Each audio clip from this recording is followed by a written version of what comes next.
Hey guys, in this video I'll show you how to delete Ionos website. Now the first thing I want you to do is log in to your Ionos dashboard, come to the top and click on menu, and then I want you to click here on the third option, websites and shops. And once you click on this, you'll see listed all your different websites that you have connected with Ionos, all the shops. Then once you identify the one that you want to delete, you click here on more details, okay? And then what you do, you just come here and you scroll down until you see uninstall website. So if you click on this, you can delete your website, including all the data. So you click on this one, okay? And as you can see, it is warning us, your website will be deleted permanently. Everything will be deleted. This cannot be undone, okay?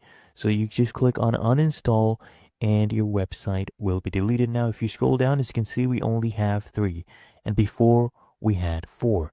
And that is how to delete Ionos website.